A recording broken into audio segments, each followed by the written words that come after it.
ಪಟಾಕಿ ಕಾರ್ಖಾನೆಯಲ್ಲಿ ಸ್ಫೋಟ ಸಂಭವಿಸಿ 18 ಜನ ಜೀವ ಕಳ್ಕೊಂಡಿದ್ದಾರೆ. ತಮಿಳುನಾಡಿನ ಕಟ್ಟನಾರಪಟ್ಟಿಯಲ್ಲಿ ನಡೆದಿರುವಂತಹ ಅವಘಡ ಇದು. ಪಟಾಕಿ ಕಾರ್ಖಾನೆಯಲ್ಲಿ ಏಕಾಏಕಿ ಪಟಾಕಿ ಸ್ಫೋಟ ಸಂಭವಿಸಿದೆ.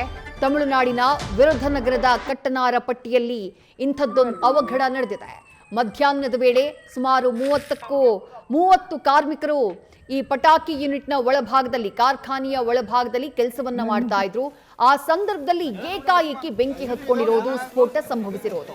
ಕಾರ್ಖಾನೆಯಲ್ಲಿದ್ದಂತಹ 30 ಜನ ಕಾರ್ಮಿಕರಲ್ಲಿ 18 ಜನ ಜೀವವನ್ನ ಕಳ್ಕೊಂಡಿದ್ದಾರೆ. ಇನ್ನೂ ಹಲವರ ಸ್ಥಿತಿ ಚಿಂತಾಜನಕವಾಗಿದೆ ಅನ್ನುವಂತಹ ಮಾಹಿತಿ ಲಭ್ಯವಾಗ್ತಾ ಇದೆ. ಪಟಾಕಿ ಸ್ಫೋಟದಲ್ಲಿ ಕಾರ್ಖಾನೆಯ 4 ಕೊಠಡಿಗಳು ಕೂಡ ಸಂಪೂರ್ಣ ಧ್ವಂಸವಾಗಿದ್ದಾವೆ.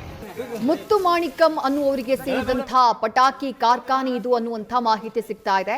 ಇವತ್ತು ಮಧ್ಯಾಹ್ನದ ಸಮಯ, ಮಧ್ಯಾಹ್ನದ ಊಟದ ನಂತರದಲ್ಲಿ ಸುಮಾರು 30 ಜನ ಕಾರ್ಮಿಕರು ಪಟಾಕಿ ತಯಾರಿಕೆಯಲ್ಲಿ ನಿರತರಾಗಿರ್ತಾರೆ. ಆ ಸಂದರ್ಭದಲ್ಲಿ ಏಕಾಏಕಿ ಪಟಾಕಿಗಳು ಸ್ಫೋಟ ಆಗೋದಕ್ಕೆ ಶುರುವಾಗ್ಬಿಡ್ತವೆ. ದೊಡ್ಡ ಮಟ್ಟದಲ್ಲಿ ಬೆಂಕಿ ಹೊತ್ಕೊಳ್ಳುತ್ತೆ. ಆ ಬೆಂಕಿಯ ಕೆನ್ನಾಲಿಗೆಯಲ್ಲಿ ಸಿಲುಕಿದಂತಹ 18 ಮಂದಿ ಕಾರ್ಮಿಕರು ಜೀವವನ್ನೇ ಕಳ್ಕೊಂಡ್ಬಿಟ್ಟಿದ್ದಾರೆ. ಉಳಿದವರನ್ನ ರಕ್ಷಣೆ ಮಾಡಲಾಗಿದೆ. ವಿರುಧನಗರದ ಜಿಲ್ಲಾಸ್ಪತ್ರೆಗೆ ದಾಖಲು ಮಾಡಲಾಗಿದೆ ಅನ್ನುವಂಥ ಮಾಹಿತಿ ಸಿಗ್ತಾ ಇದೆ. ಪಟಾಕಿ ಏಕಾಏಕಿ ಸ್ಫೋಟ ಆಗೋದಕ್ಕೆ ಏನು ಕಾರಣ ಅನ್ನೋ ಬಗ್ಗೆ ತನಿಖೆಗೆ ಆದೇಶವನ್ನ ಮಾಡಲಾಗಿದೆ. ಇನ್ನು ತಮಿಳುನಾಡಿನ ಮುಖ್ಯಮಂತ್ರಿ MK ಸ್ಟಾಲಿನ್ ಈ ಬಗ್ಗೆ ಟ್ವೀಟ್ ಮಾಡಿದ್ದು, ಆಲ್ರೆಡಿ ಘಟನಾ ಸ್ಥಳಕ್ಕೆ 2 ಸಚಿವರನ್ನ, ಘಟನೆಯ ಉಸ್ತುವಾರಿಯನ್ನ ನೋಡ್ಕೊಳ್ಳೋದಕ್ಕೆ, ರಕ್ಷಣಾ ಕಾರ್ಯಾಚರಣೆಯ ಉಸ್ತುವಾರಿಯನ್ನ ನೋಡ್ಕೊಳ್ಳೋದಕ್ಕೆ ನಿಯೋಜನೆ ಮಾಡಲಾಗಿದೆ ಅನ್ನುವಂಥ ಮಾಹಿತಿಯನ್ನ ಕೊಟ್ಟಿದ್ದಾರೆ. ನ್ಯೂಸ್ ಫಸ್ಟ್, ನಿರ್ಭೀತಿಯಿಂದ ನಿಮ್ಮ ಪರವಾಗಿ.